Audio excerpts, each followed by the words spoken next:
इतिहास के प्रिय विद्यार्थियों, कक्षा 12।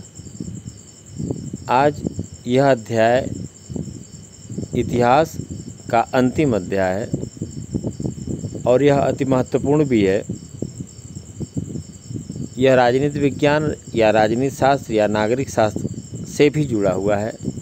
विशेषकर उन विद्यार्थियों के लिए अत्यंत उपयोगी है जो विभिन्न प्रतियोगी परीक्षाओं की तैयारी में लगे हुए हैं। अध्याय 15 संविधान का निर्माण, एक नए युग की शुरुआत। भारतीय संविधान 26 जनवरी 1950 को अस्तित्व में आया। यह दुनिया का सबसे लंबा संविधान है। यदि हम अपने देश के आकार और विविधता पर ध्यान दें तो इसकी लंबाई व पेचीदगी को आसानी समझ सकते हैं। स्वतंत्रता के समय भारत न केवल एक विशाल और विविधतापूर्ण बल्कि गहरे तौर पर बिखरा हुआ देश भी था। ऐसे में देश की एकजुटता और प्रगति के लिए एक विस्तृत गहन विचार विमर्श पर आधारित और सावधानीपूर्वक सूत्रबद्ध किया गया संविधान लाजिमी था। हमारे संविधान ने अतीत और वर्तमान के घावों पर मरहम लगाने और विभिन्न वर्गों, जातियों व समुदायों में बटे भारतीयों को एक साझा राजनीतिक प्रयोग में शामिल करने में मदद दी है। दूसरी ओर इस संविधान ने लंबे समय से चली आ रही ऊंच नीच और अधीनता की संस्कृति में लोकतांत्रिक संस्थानों को विकसित करने का भी प्रयास किया है। भारत के संविधान को दिसंबर 1946 से नवंबर 1949 के बीच सूत्रबद्ध किया गया। इस दौरान संविधान सभा में इसके मसविदे के एक एक भाग पर लंबी चर्चाएं चली। संविधान सभा, आप ये देख सकते हैं चित्र, यह चित्र दिसंबर 1949 में 3 साल तक चली बहस के बाद संविधान पर हस्ताक्षर किए गए। संविधान सभा के कुल 11 सत्र हुए, जिसमें 165 बैठकों में गए। सत्रों के बीच विभिन्न समितियां और उपसमितियां मसविदे को सुधारने और संवारने का काम करती थीं। राजनीति शास्त्र की पाठ्यपुस्तकों को पढ़ने के बाद आप यह जान चुके होंगे कि भारत का संविधान कैसा है। आप देख चुके हैं कि आज़ादी के बाद इस संविधान की क्या उपयोगिता और सार्थकता रही है। इस अध्याय में हम संविधान के इतिहास और उसके निर्माण के दौरान हुई गहन परिचर्चा को जानेंगे। यदि संविधान सभा में उठने वाली आवाज़ों को सुनने का प्रयास करें तो हमें उन प्रक्रियाओं का अंदाज़ा लग जाएगा जिनके माध्यम से संविधान को सूत्रबद्ध किया गया। एक नए राष्ट्र की कल्पना साकार हुई। उथल पुथल का दौर। संविधान निर्माण से पहले के साल काफ़ी उथल पुथल वाले थे। यह महान आशाओं का क्षण भी था और भीषण भंग का भी। 15 अगस्त 1947 को भारत आज़ाद तो कर दिया गया, किंतु इसके साथ ही इसे विभाजित भी कर दिया गया। लोगों की स्मृति में 1942 का भारत छोड़ो आंदोलन अभी भी जीवित था, जो ब्रिटिश राज के खिलाफ संभवतः सबसे व्यापक जन आंदोलन था। विदेशी सहायता से सशस्त्र संघर्ष के जरिए स्वतंत्रता पाने के लिए सुभाष चंद्र बोस द्वारा किए गए प्रयास भी लोगों को बखूबी याद थे। 1946 के बसंत में बम्बई तथा अन्य शहरों में रॉयल इंडियन नेवी, शाही भारतीय सेना के सिपाहियों का विद्रोह भी लोगों को बार बार आंदोलित कर रहा था। लोगों की सहानुभूति सिपाहियों के साथ थी। 40 के दशक के आखिरी सालों में देश के विभिन्न भागों में मजदूरों और किसानों के आंदोलन भी हो रहे थे। व्यापक हिंदू मुस्लिम एकता इस जन आंदोलन का एक अहम पहलू था। इसके विपरीत कांग्रेस और मुस्लिम लीग दोनों प्रमुख राजनीतिक दल धार्मिक सौहार्द और सामाजिक सामंजस्य स्थापित करने के लिए सुलह सफाई की कोशिशों में नाकामयाब होते जा रहे थे। आगे हम बताएं, इससे पहले आप यह चित्र देख लें। विनाश और उथल पुथल की छवियां संविधान सभा के सदस्यों को लंबे समय तक परेशान करती रही।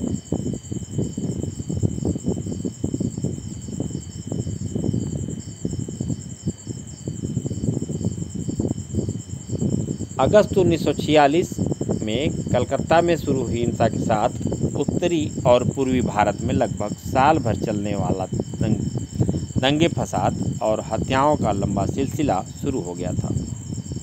पिछले अध्याय 13 और 14 जिसे आप देख सकते हैं, समझ सकते हैं। बर्बर हिंसा का यह विभत्स नाच भीषण नरसंहारों के साथ हुआ। इसके साथ ही देश विभाजन की घोषणा हुई। असंख्य लोग एक जगह से दूसरी जगह जाने लगे। 15 अगस्त 1947 को स्वतंत्रता दिवस पर आनंद और उम्मीद का जो माहौल था वह उस समय के लोगों को कभी नहीं भूलेगा। लेकिन भारत के बहुत सारे मुसलमानों और पाकिस्तान में रहने वाले हिंदुओं व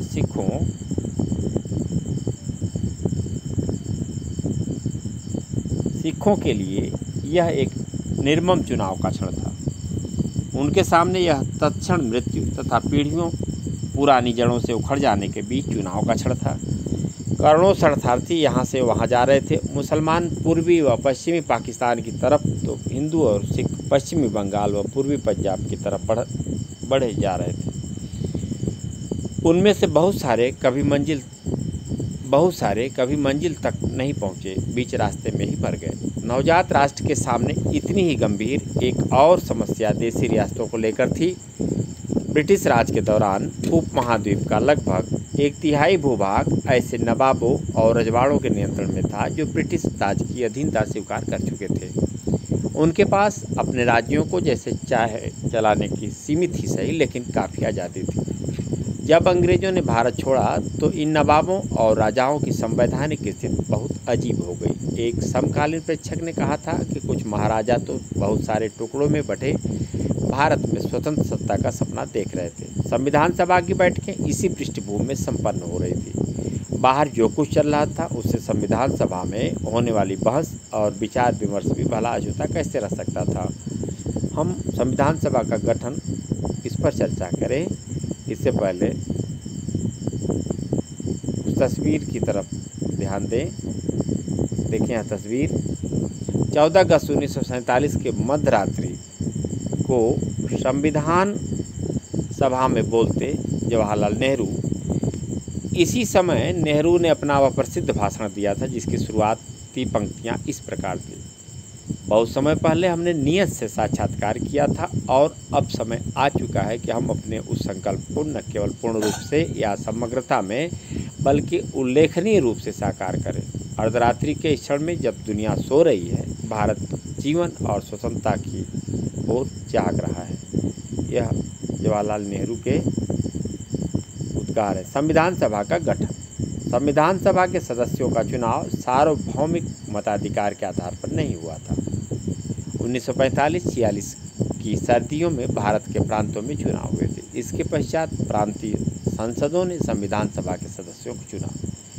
नई संविधान सभा में कांग्रेस प्रभावशाली थी। प्रांतीय चुनावों में कांग्रेस ने सामान्य चुनाव क्षेत्रों में भारी जीत प्राप्त की।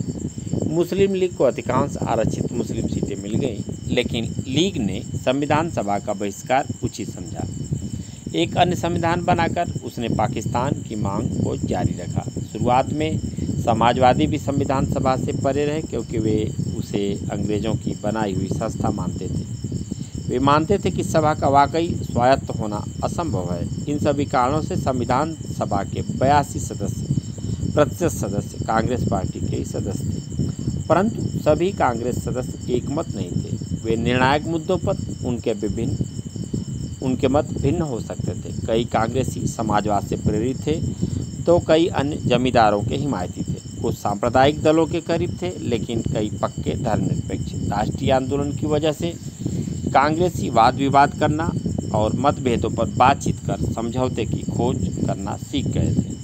संविधान सभा में भी कांग्रेस सदस्यों ने कुछ ऐसा ही रुख अपनाया।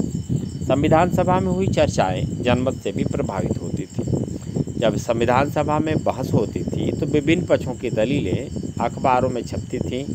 तमाम प्रस्तावों पर सार्वजनिक रूप से बहस चलती थी। इस तरह प्रेस में होने वाली इस आलोचना और जवाबी आलोचना से किसी मुद्दे पर बनने वाली सहमत या असहमत पर गहरा असर पड़ता था। सामूहिक सहभागिता बनाने के लिए जनता के सुझाव भी आमंत्रित किए जाते थे। कई भाषाई अल्पसंख्यक अपनी मातृभाषा की रक्षा की मांग करते थे। धार्मिक अल्पसंख्यक अपने विशेष हित सुरक्षित करवाना चाहते थे और दलित जाति शोषण के अंत की मांग करते हुए सरकारी संस्थाओं में आरक्षण चाहते थे। सभा में सांस्कृतिक अधिकारों एवं सामाजिक न्याय के कई महत्वपूर्ण मुद्दों पर चल रही सार्वजनिक चर्चाओं पर बहस हुई। आगे बढ़े हम, इसके पहले संविधान सभा का अधिवेशन सरदार वल्लभ भाई पटेल दाएं से दूसरे स्थान पर बैठे, आप देख सकते हैं। ये संविधान सभा का अधिवेशन सरदार वल्लभ भाई पटेल यहाँ पर है। मुख्य आवाज़ें, संविधान सभा में 300 सदस्य, इनमें से 6 सदस्यों की भूमिका महत्वपूर्ण रही। इन 6 में 3 जवाहरलाल नेहरू, वल्लभ भाई पटेल और राजेंद्र प्रसाद कांग्रेस के सदस्य थे। एक निर्णायक प्रस्ताव, उद्देश्य प्रस्ताव को नेहरू ने पेश किया था। उन्होंने यह प्रस्ताव भी पेश किया था कि भारत का राष्ट्रीय ध्वज केसरिया, सफ़ेद और गहरे हरे रंग की 3 बराबर चौड़ाई वाली पट्टियों का तिरंगा झंडा होगा, जिसके बीच में गहरे नीले रंग का चक्र होगा। पटेल मुख्य रूप से पर्दे के पीछे कई महत्वपूर्ण काम कर रहे थे। उन्होंने कई रिपोर्टों के प्रारूप लिखने में खास मदद की, कई परस्पर विरोधी विचारों के बीच सहमत पैदा करने में महत्वपूर्ण भूमिका अदा की। राजेंद्र प्रसाद संविधान सभा के अध्यक्ष थे। सभा में चर्चा रचनात्मक दिशा ले, सभी सदस्यों को अपनी बात कहने का मौका मिले, यह उनकी जिम्मेदारियां थीं। कांग्रेस के इस त्रिगुट के अलावा प्रख्यात विधिवेत्ता और अर्थशास्त्री B.R. अम्बेडकर भी सभा के सबसे महत्वपूर्ण सदस्यों में से एक थे। यद्यपि ब्रिटिश शासन के दौरान अम्बेडकर कांग्रेस के राजनीतिक विरोधी रहे थे, परंतु स्वतंत्रता के समय महात्मा गांधी की सलाह पर उन्हें केंद्रीय विधि मंत्री का पद संभालने का न्योता दिया गया था। इस भूमिका में उन्होंने संविधान की प्रारूप समिति के अध्यक्ष के रूप में काम किया। उनके साथ 2 अन्य वकील भी काम कर रहे थे। एक गुजरात के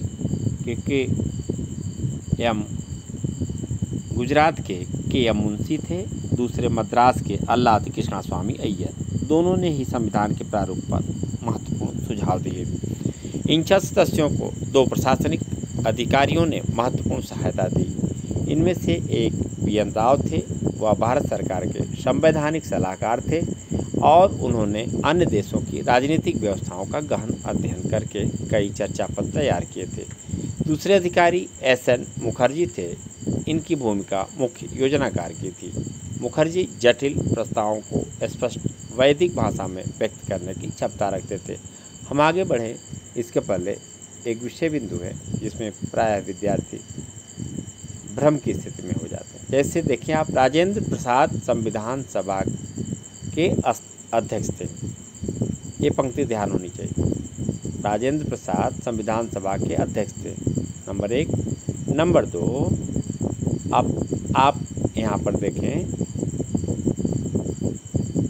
डॉक्टर भीमराव अंबेडकर संविधान की प्रारूप समिति के अध्यक्ष के रूप में काम किया था। यह बातें ध्यान में रहनी चाहिए।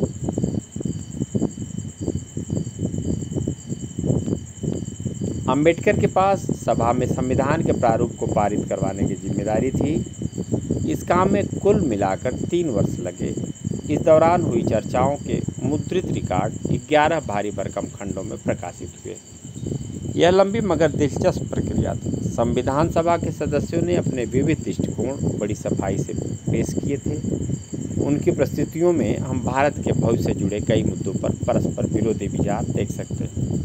देश के भावी स्वरूप पर, भारतीय भाषाओं, राष्ट्र को कौन सी राजनीतिक एवं आर्थिक व्यवस्थाएं अपनानी चाहिए, नागरिकों के नैतिक मूल्य कैसे होने चाहिए, कैसे नहीं, इन सभी प्रश्नों पर भी आप विद्यार्थियों के लिए चर्चा का विषय पिछले अध्याय 13 और 14 को एक बार फिर से देखना होगा। उस समय के राजनीतिक हालात से संविधान सभा में चले बहस मुबाहिसे पर किस तरह असर पड़ा। B.R. Ambedkar Hindu code bill पर चर्चा का संचालन कर रहे हैं। देखिए तस्वीर।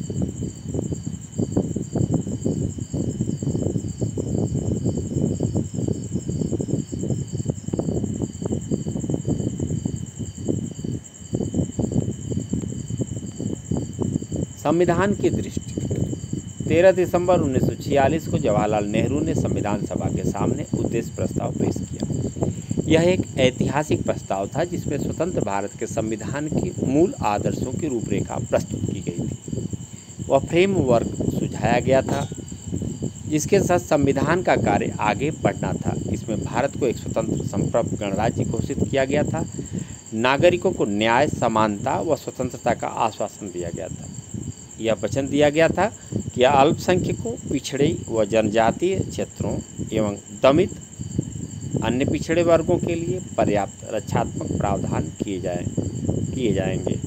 इन उद्देश्यों को रेखांकित करते हुए नेहरू ने भारतीय प्रयोग को एक व्यापक ऐतिहासिक संदर्भ में प्रस्तुत किया। इस अवसर पर बोलते हुए उन्होंने कहा कि उनकी नज़र बरबस अतीत में हुए उन ऐतिहासिक प्रयोगों की ओर जा रही है जिनमें अधिकारों के ऐसे दस्तावेज तैयार किए गए थे।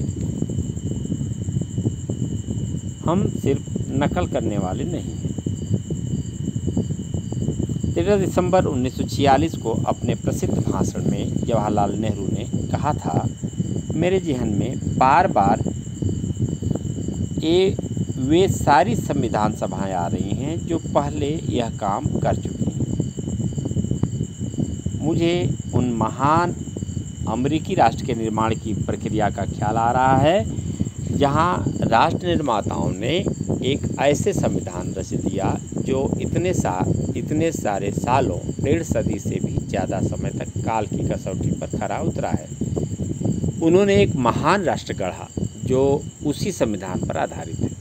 इसके साथ ही मेरी नज़र उस महान क्रांति की ओर जाती है जो 150 साल पहले एक अन्य स्थान पर हुई थी। मुझे उस संविधान सभा का विचार आता है जो स्वतंत्रता के लिए इतने सारे संघर्ष लड़ने वाले पेरिस के भव्य एवं खूबसूरत शहर में जुटी थी। उस संविधान सभा ने कितनी मुश्किलों का सामना किया था, किस तरह राजा व तमाम अन्य अधिकारी उसके रास्ते में रोड़ा बन रहे थे। इतिहास के ये सारे अध्याय बरबस मुझे याद आ रहे हैं। सदन इस बात को याद रखेगा कि जब इस तरह की मुश्किलें आईं, जब उन संविधान सभाओं के लिए एक कमरा तक नहीं दिया जा रहा था, तो उन्होंने टेनिस के खुले मैदान में सभा की थी। एक शपथ ली थी जिसे टेनिस कोर्ट की शपथ के नाम से जाना जाता है। उन्होंने राजाओं व अन्य ताकतों की रुकावटों के बावजूद अपनी बैठकें जारी रखीं। तब तक वहां से नहीं हिले जब तक उन्होंने अपना काम पूरा नहीं कर लिया था। मुझे विश्वास है कि हम भी उसी शुद्ध भावना से यहाँ इकट्ठा हुए हैं, चाहे हमारी बैठक इस कक्ष में हो या कहीं और, चाहे खेतों में हो या बाजार में। हमारी बैठकें तब तक जारी रहेंगी जब तक हम अपना काम पूरा नहीं कर लेंगे।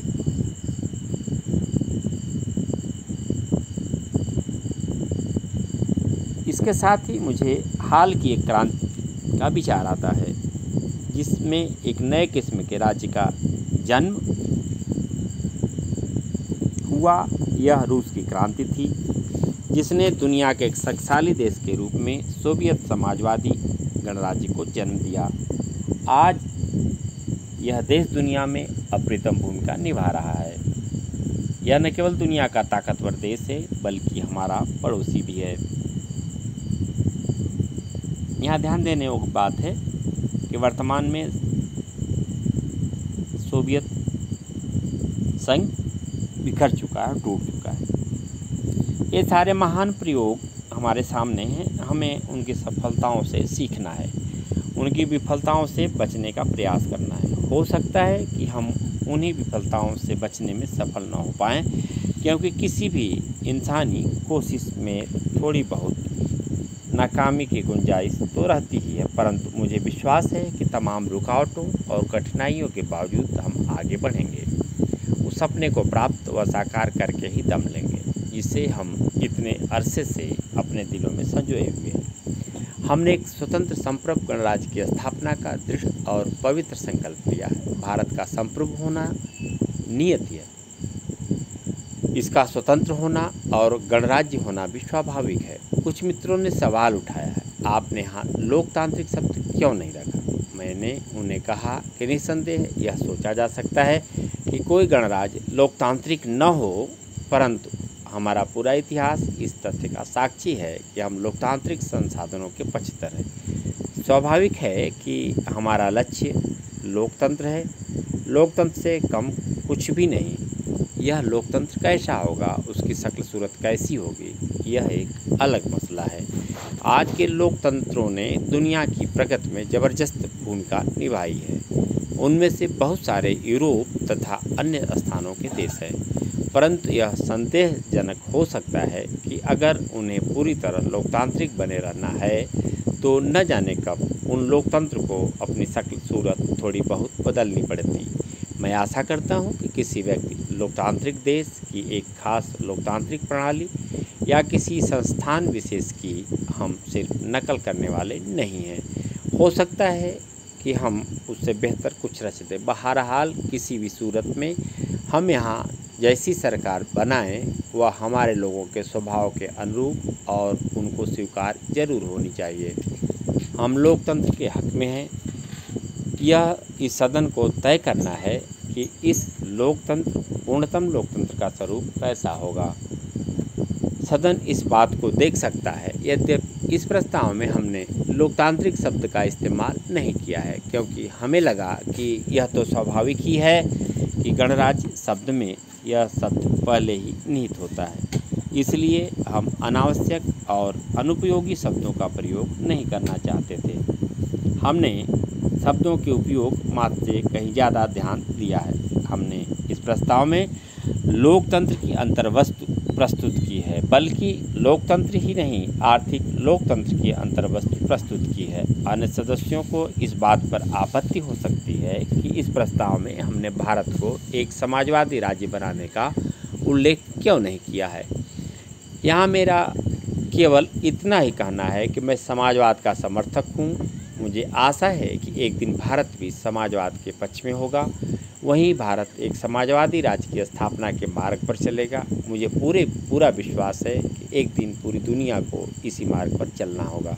संविधान सभा के बहस खंड 1 में जवाहरलाल नेहरू ने अपनी यह बात लोगों के सम्मुख रखी थी। टेनिस कोर्ट की शपथ, ये तस्वीर है। नेहरू के भाषण की सावधानी से पड़ताल की जानी चाहिए। नेहरू के भाषण की सावधानी से पड़ताल की जानी चाहिए। उसमें क्या कहा जा रहा है, नेहरू के अतीत प्रेम से क्या पता चलता है, संविधान की दृष्टि को निर्धारित करने वाले विचारों के उद्गम के बारे में वह क्या कर रहे हैं। अतीत की ओर जाते हुए अमेरिकी और फ्रांसीसी क्रांति का हवाला देते हुए नेहरू भारत में संविधान निर्माण के इतिहास को मुक्ति व स्वतंत्रता के एक लंबे ऐतिहासिक संघर्ष का हिस्सा सिद्ध कर रहे हैं। वह भारतीय संघर्ष के ऐतिहासिक महत्व को अतीत के क्रांतिकारी क्षणों के समकक्ष बता रहे हैं, लेकिन नेहरू के कहने का आशय यह नहीं है कि उन घटनाओं को आज के लिए ब्लूप्रिंट मान लिया जाए या कि उन क्रांतियों के विचारों को बिना सोचे विचारे भारत पर लागू किया जा सकता है। वह किसी खास तरह के लोकतंत्र को अपनाने का विरोध करते हैं और कहते हैं कि हमारे लोकतंत्र की रूपरेखा हमारे बीच होने वाली चर्चा से ही उभरेगी। वे इस बात पर जोर देते हैं कि भारत में संविधान के आदर्श और प्रावधान कहीं और से उठाए गए नहीं हो सकते। उन्होंने विश्वास व्यक्त किया है कि हम सिर्फ नकल करने वाले नहीं हैं। उनके शब्दों में भारत में शासन की जो व्यवस्था स्थापित हो वह हमारे लोगों के स्वभाव के अनुरूप और उनको स्वीकार होनी चाहिए। पश्चिम से वहाँ की उपलब्धियों और विफलताओं से सबक लेना जरूरी तो है, लेकिन हमें याद रखना चाहिए कि पश्चिमी समाज को भी अन्य स्थानों पर हुए प्रयोगों से बहुत कुछ सीखना पड़ा था। लोकतंत्र की अपनी अवधारणा बदलनी पड़ी थी। भारतीय संविधान का उद्देश्य यह होगा कि लोकतंत्र के उदारवादी विचारों और आर्थिक न्याय के समाजवादी विचारों का एक दूसरे में समावेश किया जाए। भारतीय संदर्भ में इन विचारों की रचनात्मक व्याख्या की जाए। नेहरू इस बात पर जोर दे रहे थे कि भारत के लिए क्या उचित है। इस बारे में हमें रचनात्मक ढंग से सोचना चाहिए। लोगों की इच्छा। संविधान सभा के कम्युनिस्ट सदस्य सोमनाथ लाहिड़ी को संविधान सभा की चर्चाओं पर ब्रिटिश साम्राज्यवाद का स्याह साया दिखाई देता था। उन्होंने सदस्यों तथा आम भारतीयों से आग्रह किया कि वे साम्राज्यवादी शासन के प्रभाव से खुद को पूरी तरह आज़ाद करें।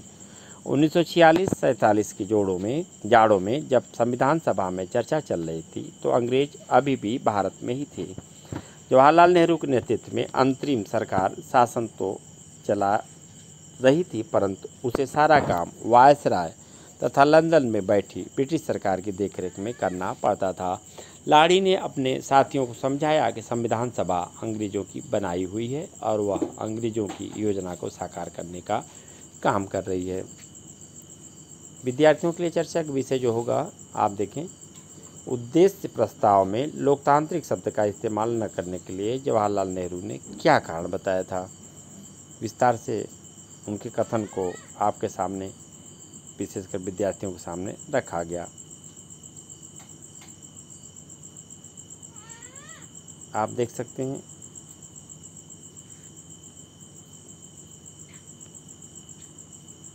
इस तस्वीर को देखें आप।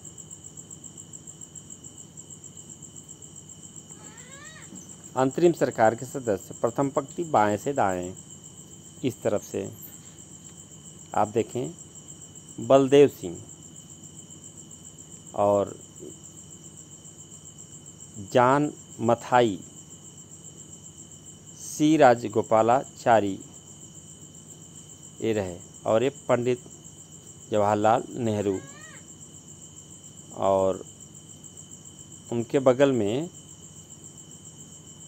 लियाकत अली खान, ये सरदार वल्लभ भाई पटेल, आई चुंद्रीगर, आसफ अली, CH भाभा। दूसरी पंक्ति बाएं से दाएं आप देखें जगजीवन राम,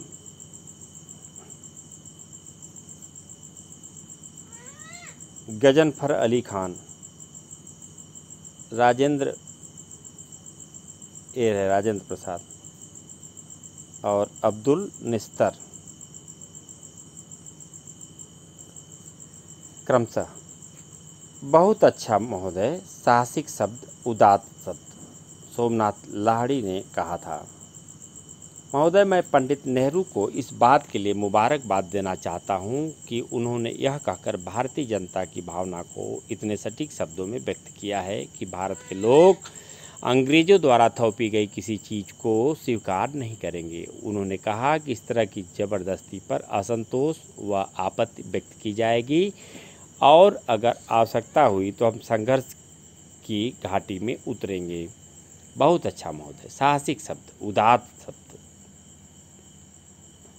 परंतु देखना यह है कि इस चुनौती का आप कैसे और कब साकार करते हैं। महोदय, मसला यह है कि यह ज़बरदस्ती इसी तरह की जा रही है। न केवल ब्रिटिश योजना ने भावी संविधान बना दिया है जो अंग्रेज़ों की संतुष्टि पर आश्रित होगा, बल्कि इससे यह भी संकेत मिलता है कि मामूली से मामूली मतभेद के लिए भी आपको संघीय न्यायालय तक दौड़ना होगा या वहां इंग्लैंड में जाकर नाचना पड़ेगा या ब्रिटिश पार्लियामेंट, क्लेमेंट एटली या किसी और के दरवाजे पर दस्तक देनी होगी। लेकिन यही सच नहीं है।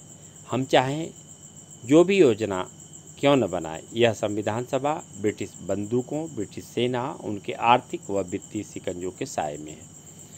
इसका मतलब यह निकलता है कि मूल रूप से सत्ता अभी भी अंग्रेजों के हाथ में है और सत्ता का प्रश्न बुनियादी तौर पर अभी तय नहीं हुआ है, जिसका अर्थ यह निकलता है कि हमारा भविष्य अभी भी पूरी तरह हमारे हाथों में नहीं है।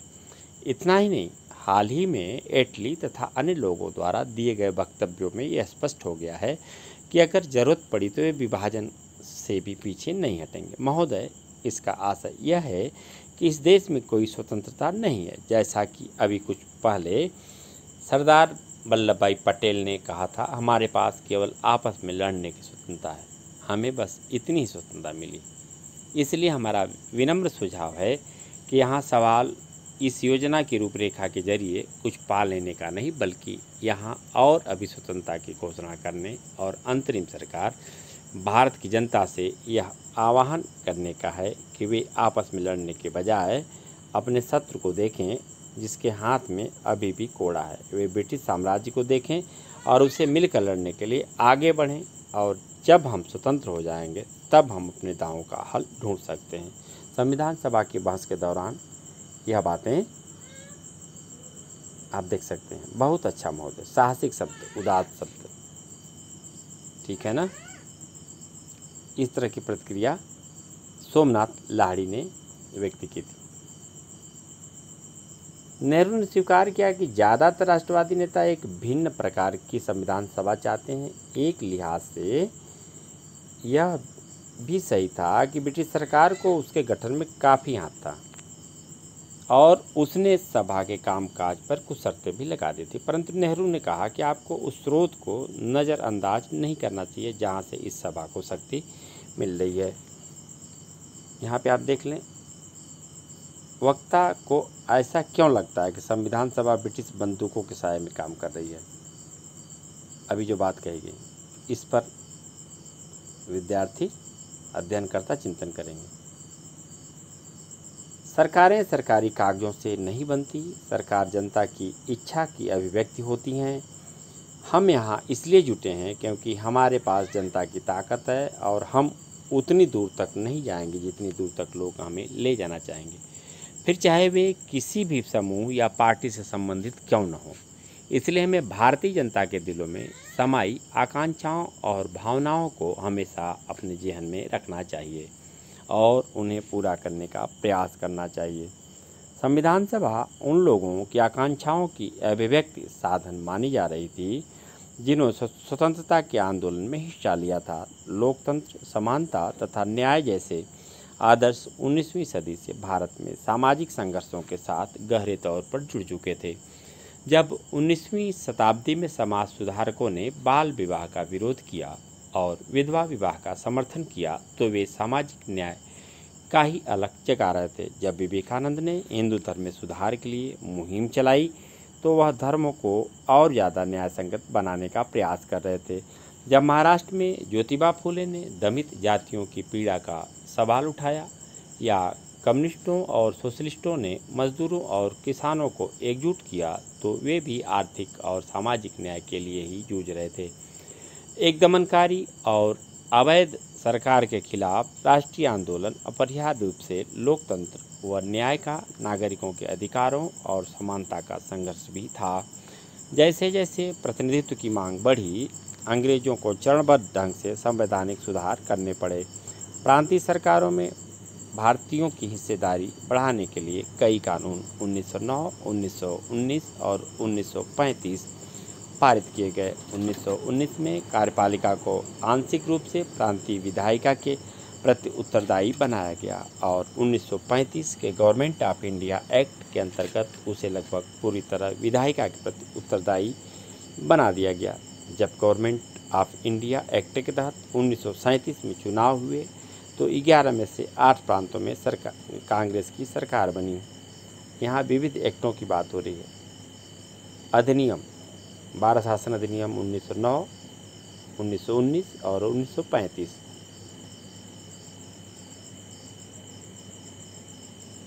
इसके बावजूद हम पहले के संवैधानिक बदलावों तथा 1946 से अगले 3 साल के दौरान घटी घटनाओं को स्वाभाविक रूप से एक ही प्रक्रिया का हिस्सा नहीं मान सकते। इससे पहले कि संवैधानिक प्रयोग एक प्रतिनिधित्वात्मक सरकार के लिए लगातार बढ़ती मांग के जवाब में थे, जबकि विभिन्न कानूनों 1909, 1919 और 1935 को पारित करने की प्रक्रिया में भारतीयों की कोई प्रत्यक्ष हिस्सेदारी नहीं थी। उन्हें औपनिवेशिक सरकार ने ही लागू किया था। प्रांतीय निकायों का चुनाव करने वाले निर्वाचन मंडल का दायरा समय के साथ फैलता जा रहा था, लेकिन 1935 में भी यह अधिकार वयस्क आबादी के 10% हिस्से तक ही सीमित था। तब तक सार्वभौमिक वयस्क मताधिकार की व्यवस्था नहीं थी। 1935 के कानून के तहत निर्वाचित विधायिकाएं औपनिवेशिक शासन के ढांचे में काम कर रही थीं। अंग्रेजों द्वारा नियुक्त गवर्नर के प्रति उत्तरदायी थी। 13 दिसंबर 1946 को नेहरू जिस कल्पना की बात कर रहे थे वह एक स्वतंत्र संप्रभु भारतीय गणराज्य के संविधान की कल्पना थी। आप यहाँ पर जवाहरलाल नेहरू ने उद्देश्य प्रस्ताव पर अपने भाषण में कौन से विचार पेश किए? अधिकारों का निर्धारण। नागरिकों के अधिकार किस तरह निर्धारित किए जाएं? क्या उत्पीड़ित समूहों को कोई विशेष अधिकार मिलने चाहिए? अल्पसंख्यकों के क्या अधिकार हों? वास्तव में अल्पसंख्यक किसे कहा जाए? कुछ मात्रात्मक त्रुटियां हैं। वास्तव अल्पसंख्यक किसे कहा जाए? जैसे जैसे संविधान सभा के पटल पर बहस आगे बढ़ी, यह साफ हो गया कि इनमें से किसी भी सवाल का कोई ऐसा उत्तर मौजूद नहीं है जिस पर पूरी सभा सहमत हो। इन सवालों के जवाब विचारों में टकराव और व्यक्तिगत मुठभेड़ों से ही पैदा होने थे। अपने उद्घाटन भाषण में नेहरू ने जनता की इच्छा का हवाला दिया था और कहा था कि संविधान निर्माताओं को जनता के दिलों में समाई आकांक्षाओं और भावनाओं को पूरा करना है। यह कोई आसान काम नहीं था। जैसे जैसे आज़ादी की उम्मीद पैदा हुई, विभिन्न समूह अलग अलग तरह से अपनी इच्छाएं व्यक्त करने लगे। इन सभी अभिव्यक्तियों पर बहस करना जरूरी था। परस्पर विरोधी विचारों के बीच किसी समाधान पर पहुंचना और एक आम सहमति पर पहुंचना जरूरी था। पृथक निर्वाचिका की समस्या। 27 अगस्त 1947 को मद्रास के पी पोकर बहादुर ने पृथक निर्वाचिका बनाए रखने के पक्ष में एक प्रभावशाली भाषण दिया। बहादुर ने कहा कि अल्पसंख्यक सब जगह होते हैं, उन्हें हम चाहकर भी नहीं हटा सकते। हमें ज़रूरत एक ऐसे राजनीतिक ढांचे की है जिसके भीतर अल्पसंख्यक भी औरों के साथ सद्भाव के साथ जी सकें और समुदायों के बीच मतभेद कम से कम हो। इसके लिए ज़रूरी है कि राजनीतिक व्यवस्था में अल्पसंख्यकों का पूरा प्रतिनिधित्व हो, उनकी आवाज़ सुनी जाए, उनके विचारों पर ध्यान दिया जाए। देश के शासन में मुसलमानों की एक सार्थक हिस्सेदारी सुनिश्चित करने के लिए पृथक निर्वाचिका के अलावा और कोई रास्ता नहीं हो सकता। बहादुर को लगता था कि मुसलमानों की ज़रूरतों को गैर मुसलमान अच्छी तरह नहीं समझ सकते, न ही अन्य समुदायों के लोग मुसलमानों का कोई सही प्रतिनिधित्व चुन सकते हैं। पृथक निर्वाचिका की हिमायत में दिए गए इस बयान से ज़्यादातर राष्ट्रवादी भड़क गए। इसके बाद जो गर्मा गर्म बहस चली, उसमें इस मांग के खिलाफ तरह तरह के तर्क दिए गए। ज़्यादातर राष्ट्रवादियों को लग रहा था कि पृथक निर्वाचिका की व्यवस्था लोगों को बांटने के लिए अंग्रेजों की चाल थी। आर.वी. धुलेकर ने बहादुर को संबोधित करते हुए कहा था, अंग्रेजों ने संरक्षण के नाम पर अपना खेल खेला। इसकी आड़ में उन्होंने तुम्हें अल्पसंख्यकों फुसला लिया है। अब इन आदतों को छोड़ दो, अब कोई तुम्हें बहकाने वाला नहीं है। विभाजन के कारण जो राष्ट्रवादी नेता पृथक निर्वाचिका के प्रस्ताव पर और भड़कने लगे थे, उन्हें निरंतर गृहयुद्ध, दंगों और हिंसा की आशंका दिखाई देती थी। सरदार पटेल ने कहा था कि पृथक निर्वाचिका एक ऐसा विष है जो हमारे देश की पूरी राजनीति में समा चुका है। उनकी राय में यह एक ऐसी मांग थी जिसने एक समुदाय को दूसरे समुदाय से भिड़ा दिया, राष्ट्र के टुकड़े कर दिए, रक्तपात को जन्म दिया और देश के विभाजन का कारण बनी। पटेल ने कहा, क्या तुम इस देश में शांति चाहते हो? अगर चाहते हो तो इसे पृथक निर्वाचिका को फौरन छोड़ दो। अंग्रेज तो चले गए, मगर जाते जाते शरारत का बीज बो गए। इस शीर्षक के तहत आप देखें सरदार वल्लभ भाई की प्रतिक्रिया। यह दोहराने का कोई मतलब नहीं है कि हम पृथक निर्वाचिका की मांग इसलिए कर रहे हैं क्योंकि हमारे लिए यही अच्छा है। यह बात हम बहुत समय से सुन रहे हैं, हम सालों से यह सुन रहे हैं और इसी आंदोलन के कारण हम एक विभाजित राष्ट्र हैं। क्या आप मुझे एक भी स्वतंत्र देश दिखा सकते हैं जहां पृथक निर्वाचिका हो? अगर आप मुझे दिखा दें तो मैं आपकी बात मान लूँगा, लेकिन अगर इस अभागे देश में विभाजन के बाद भी पृथक निर्वाचिका की व्यवस्था बनाई रखी गई तो वहाँ जीने का कोई मतलब नहीं होगा। इसलिए मैं कहता हूँ कि यह सिर्फ मेरे भले की बात नहीं है, बल्कि आपका भला इसी में है कि हम अतीत को भूल जाएं। एक दिन हम एकजुट हो सकते हैं। अंग्रेज़ तो चले गए, मगर जाते जाते शरारत का बीज बो गए। हम इस शरारत को और बढ़ाना नहीं चाहते। सुनिए, जब अंग्रेज़ों ने यह विचार पेश किया था तो उन्होंने यह उम्मीद नहीं थी कि उन्हें इतनी जल्दी भागना पड़ेगा। उन्होंने तो अपने शासन की सुविधा के लिए यह किया था। खैर कोई बात नहीं, मगर अब वे अपनी विरासत पीछे छोड़ गए हैं। अब हम इसके बाहर निकलेंगे या नहीं। संविधान सभा की बहस में सरदार वल्लभ भाई पटेल ने यह बातें कही थी। पृथक निर्वाचिकाओं की मांग का जवाब देते हुए गोविंद बल्लभ पंत ने ऐलान किया कि यह प्रस्ताव न केवल राष्ट्र के लिए बल्कि अल्पसंख्यकों के लिए भी खतरनाक है। वह बहादुर के इस विचार से सहमत थे। किसी लोकतंत्र की सफलता इस बात पर निर्भर करती है कि समाज के विभिन्न तबकों में वह कितना आत्मविश्वास पैदा कर पाती है। उन्हें यह तर्क भी कोई आपत्ति नहीं थी इस तर्क पर भी कोई आपत्ति नहीं थी कि एक मुक्त देश में प्रत्येक नागरिक के साथ ऐसा आचरण किया जाना चाहिए जिससे न केवल उसकी भौतिक आवश्यकताओं की पूर्ति हो बल्कि उसमें स्वाभिमान का आध्यात्मिक भाव भी पैदा हो। बहुल समुदाय का यह दायित्व है कि वह अल्पसंख्यकों की समस्याओं को समझे, उनकी आकांक्षाओं को महसूस करे। इसके बावजूद पंत पृथक निर्वाचिका का विरोध कर रहे थे। उनका कहना था कि वह एक आत्मघाती मांग है जो अल्पसंख्यकों को अस्थायी रूप से अलग कर देगी, उन्हें कमज़ोर बना देगी, शासन में उन्हें प्रभावी हिस्सेदारी नहीं मिल पाएगी। आप देखें आगे गोविंद बल्लभ पंत ने क्या कहा था। मेरा मानना है कि पृथक निर्वाचिका अल्पसंख्यकों के लिए आत्मघाती साबित होगी। 27 अगस्त 1947 को संविधान सभा की बहस में गोविंद बल्लभ पंत ने कहा था, मेरा मानना है कि पृथक निर्वाचिका अल्पसंख्यकों के लिए आत्मघाती साबित होगी, उन्हें बहुत भारी नुकसान पहुंचाएगी। अगर उन्हें हमेशा के लिए अलग थलग कर दिया गया तो वे कभी भी खुद को बहुसंख्यकों में रूपांतरित नहीं कर पाएंगे। निराशा का भाव शुरू से ही उन्हें अपंग बना देगा। क्या आप चाहते हैं कि हमारा अंतिम उद्देश्य क्या है? क्या अल्पसंख्यक हमेशा अल्पसंख्यकों के रूप में ही रहना चाहते हैं या वे भी एक दिन एक महान राष्ट्र का अभिन्न अंग बनने और उसकी नीयत को निर्धारित व नियंत्रित करने का सपना देखते हैं?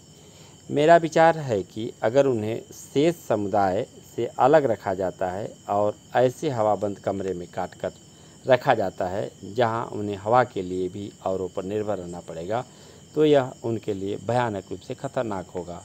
अगर अल्पसंख्यक पृथक निर्वाचिकाओं से जीत कर आते रहे तो कभी प्रभावी योगदान नहीं दे पाएंगे। यह कथन गोविंद बल्लभ पंत जी का है। स्रोत 3 और 4 को पढ़िए। पृथक निर्वाचिकाओं के विरोध में कौन कौन से तर्क दिए गए हैं।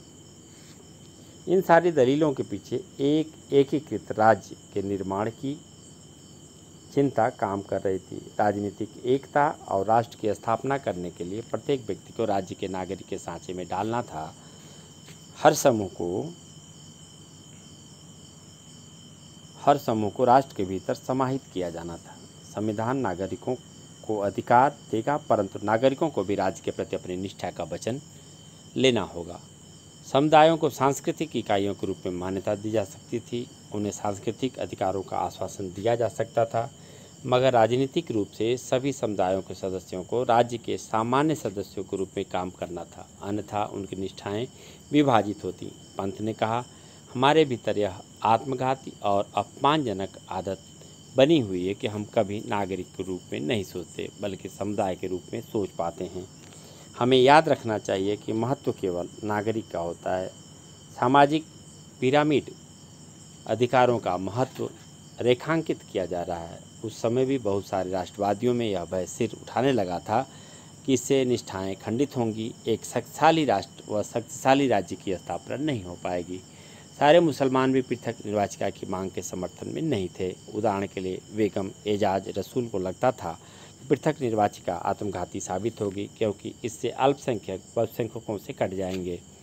1949 तक संविधान सभा के ज़्यादातर सदस्य इस बात पर सहमत हो गए थे कि पृथक निर्वाचिका का प्रस्ताव अल्पसंख्यकों के हितों के खिलाफ जाता है। इसकी बजाय मुसलमानों को लोकतांत्रिक प्रक्रिया में सक्रिय भूमिका निभानी चाहिए ताकि राजनीतिक व्यवस्था में उनको एक निर्णायक आवाज़ मिल सके। केवल इस प्रस्ताव से काम चलने वाला नहीं है। उद्देश्य प्रस्ताव का स्वागत करते हुए किसान आंदोलन के नेता और समाजवादी विचारों वाले एन.जी. रंगा ने आह्वान किया कि अल्पसंख्यक शब्द की व्याख्या आर्थिक स्तर पर की जानी चाहिए। रंगा की नज़र में असली अल्पसंख्यक गरीब और दबे कुचले लोग थे। उन्होंने इस बात का स्वागत किया कि संविधान में प्रत्येक व्यक्ति को कानूनी अधिकार दिए जा रहे हैं, मगर उन्होंने इसकी सीमाओं को भी चिन्हित किया। उन्होंने कहा कि जब तक संविधान सम्मत अधिकारों को लागू करने का प्रभावी इंतजाम नहीं किया जाएगा, तब तक गरीबों के लिए इस बात का कोई मतलब नहीं है कि अब उनके पास जीने का, पूर्ण रोजगार का अधिकार आ गया है, या अब वे सभा कर सकते हैं, सम्मेलन कर सकते हैं, संगठन बना सकते हैं, उनके पास अन्य नागरिक स्वतंत्रताएं हैं। यह जरूरी था कि ऐसी परिस्थितियां बनाई जाए जहां संविधान द्वारा दिए गए अधिकारों का जनता प्रभावी ढंग से प्रयोग कर सके। रंगा ने कहा कि उन्हें शहरों की ज़रूरत है, उन्हें सहारों की ज़रूरत है, उन्हें एक सीढ़ी चाहिए। आप देखें, खंडित निष्ठा के लिए कोई जगह नहीं। गोविंद बल्लभ पंत ने कहा कि निष्ठावान नागरिक बनने के लिए लोगों को समुदाय और खुद को बीच में रखकर सोचने की आदत छोड़नी होगी। लोकतंत्र की सफलता के लिए व्यक्ति को आत्मानुशासन की कला का प्रशिक्षण लेना होगा। लोकतंत्र में व्यक्ति को अपने लिए कम तथा औरों के लिए ज़्यादा फिक्र करनी चाहिए। यहाँ खंडित निष्ठा के लिए कोई जगह नहीं है। सारी निष्ठाएं केवल राज्य पर केंद्रित होनी चाहिए। यदि किसी लोकतंत्र में आप प्रतिस्पर्धी निष्ठाएं रख देते हैं या ऐसी व्यवस्था खड़ी कर देते हैं जिनमें कोई व्यक्ति या समूह अपने अपव्यय पर अंकुश लगाने की बजाय बृहत्तर या अन्य हितों की जरा भी परवाह नहीं करता, तो ऐसे लोकतंत्र का डूबना निश्चित है। संविधान सभा बहस खंड 2 में ये बातें कही गई। जी.बी. पंत निष्ठावादी नागरिकों के अवलक्षणों को कैसे परिभाषित करते हैं, इस पर चर्चा की जानी चाहिए। जी नहीं, असली अल्पसंख्यक इस देश की जनता है। जवाहरलाल नेहरू द्वारा प्रस्तुत किए गए उद्देश्य प्रस्ताव का स्वागत करते हुए एन.जी. रंगा ने कहा था, महोदय, अल्पसंख्यकों के बारे में बहुत बातें हो रही हैं। असली अल्पसंख्यक कौन है? तथा कथित पाकिस्तानी प्रांत में रहने वाले हिंदू, सिख और यहाँ तक कि मुसलमान भी अल्पसंख्यक नहीं हैं। जी नहीं, असली अल्पसंख्यक तो इस देश की जनता है। यह जनता इतनी दबी कुचली और इतनी उत्पीड़ित है कि अभी तक साधारण नागरिक के अधिकारों का लाभ भी नहीं उठा पा रही है। स्थिति क्या है? आप आदिवासी इलाकों में जाइए, उनके अपने कानूनों, उनके जनजातीय कानूनों, उनकी ज़मीनों को उनसे नहीं छीना जा सकता, लेकिन हमारे व्यापारी वहाँ जाते हैं और तथाकथित मुक्त बाजार के नाम पर उनकी ज़मीन छीन लेते हैं। भले ही कानून ज़मीन की इस बेदखली के खिलाफ हो, व्यापारी इन आदिवासियों को तरह तरह से बंधनों में जकड़कर गुलाम बना लेते हैं और पीढ़ी दर पीढ़ी दास्ता के नरक में ढकेल देते हैं। आइए अब आम गांव वालों को देख लेते हैं, जहां सूदखोर पैसा लेकर जाता है और गांव वालों को अपनी जेब में डाल लेता है। वहां जमींदार हैं और मालगुजार व अन्य लोग हैं जो इन गरीब देहातियों का शोषण करते हैं। इन लोगों में मूलभूत शिक्षा तक नहीं है। असली अल्पसंख्यक यही लोग हैं जिन्हें सुरक्षा का आश्वासन मिलना चाहिए। उन्हें आवश्यक सुरक्षा प्रदान करने के लिए केवल इस प्रस्ताव से काम चलने वाला नहीं है। ये बातें संविधान सभा में की गई। और एन.जी. रंगा ने कहा, रंगा द्वारा अल्पसंख्यक की अवधारणा को किस तरह परिभाषित किया गया है?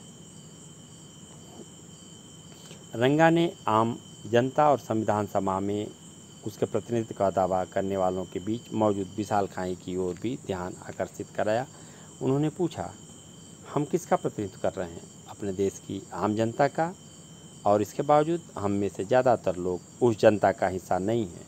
हम उनके हैं, इसके लिए काम करना चाहते हैं, लेकिन जनता खुद संविधान सभा तक नहीं पहुंच पा रही है। इसमें कुछ समय लग सकता है। तब तक हम यहाँ उनके ट्रस्टी हैं, उनके हिफायती हैं और उनके पक्ष में आवाज़ उठाने का भरसक प्रयास कर रहे हैं। रंगा ने आदिवासियों को भी ऐसे ही समूहों में गिनाया था। इस समूह के प्रतिनिधियों में जयपाल सिंह जैसे जबरदस्त वक्ता भी शामिल थे। उद्देश्य प्रस्ताव का स्वागत करते हुए जयपाल सिंह ने कहा था, एक आदिवासी होने के नाते मुझसे यह उम्मीद नहीं की जाती कि मैं इस प्रस्ताव को पेचीदगियों को समझता होऊंगा, लेकिन मेरा सहज विवेक कहता है कि हम में से हर एक व्यक्ति को मुक्ति के उस मार्ग पर चलना चाहिए और मिलकर लड़ना चाहिए।